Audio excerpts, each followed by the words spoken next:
Machine है, इसको हम ऑटोक्लेव कहते हैं साइंस ज़ुबान में। बेसिकली इट इज़ ये इंस्ट्रूमेंट्स को साफ़ करने के लिए इस्तेमाल करते हैं। इसमें टाइप्स आती हैं, N class, B class, S class. जो लेटेस्ट है बी क्लास है। ये हमारे पास बी क्लास पड़ा हुआ है। ये बेसिकली इंस्ट्रूमेंट्स को बहुत ज़्यादा हाई टेम्परेचर पे अंडर हाई प्रेशर उसको गर्म करता है और भी बाद में ठंडा करता है। फिर उसमें जो वैक्यूम क्रिएट होती है उसको भी साफ़ करता है, ताकि जो इंस्ट्रूमेंट्स हैं जो हम यूज़ कर रहे हैं उसमें जो हेपेटाइटिस की जरासीम है या जो भी जरासीम है जो हम एक पेशेंट में इस्तेमाल कर रहे हैं उसको दूसरों में इस्तेमाल करने से पहले हम उसको ऑटोक्लेव कर लेते हैं ताकि वो जरासीम मर जाएँ। उन जरासीम को मारने का और कोई तरीका नहीं होता, बस उनको हाई टेम्परेचर पे ही मार सकते हैं।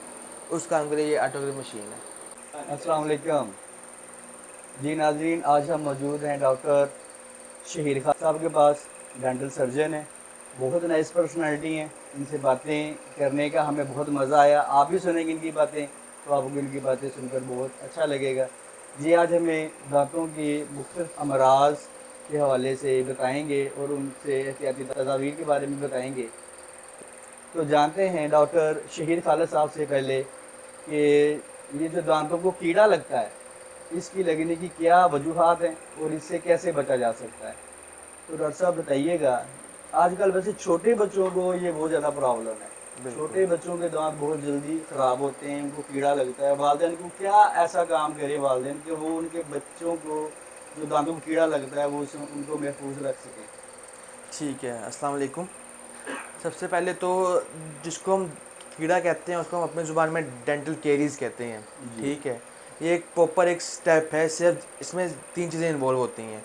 दांत जिस पे कीड़ा लगता है, जी जरासीम जो कीड़ा लगाते हैं, और एक एनर्जी सोर्स या शुगर सोर्स जिसको हम डाइट से लेते हैं। जी अब जब भी कोई डाइट शुगर, अब देखेंगे कि दांत स्मूथ नहीं होता, दांत में रफ सरफेस होती हैं। ये आप देख सकते हैं कि दांत में मुख्तलिफ रफ सरफेस है जिसको हम पिट्स एंड फिशर्स कहते हैं। हम्म, अक्सर होता है बच्चे खाना खाते हैं या बड़े भी इवन खाना खाते हैं तो सफाई सही से नहीं करते, सही से हाइजीन मेंटेन नहीं करते। खाना दांतों के बीच में, अब ये दो अक्सर इनके बीच में खाना फंसा रह जाता है जी या कभी दांतों के अंदर खाना फंसा रह जाता है। जी अब वो खाना उसमें मोस्टली शुगर होती है, जो भी चीज़ खाते हैं उसमें चीनी हुई या मीठा ग्लूकोज लाजमी होती है। उस पर जो जरासीम है मुंह में या आम मुंह में बहुत सारे जरासीम है, वो तो हर आदमी में होते हैं। जी जरासीम उन खाने पे हमला करते हैं, उसको अपनी खुराक के लिए इस्तेमाल करते हैं, और इस प्रोसेस में वो एक तेज़ाब है जिसको वो खाने को तेज़ाब में कन्वर्ट कर देते हैं। वो तेज़ाब है दांत को गलाना शुरू कर देता है। आस्ते आस्ते दांत गलता रहता है, गलता रहता है, गलता रहता है। अब इसको हम आम ज़ुबान में कीड़ा लगना कहते हैं कि दांतों को कीड़ा लग गया है।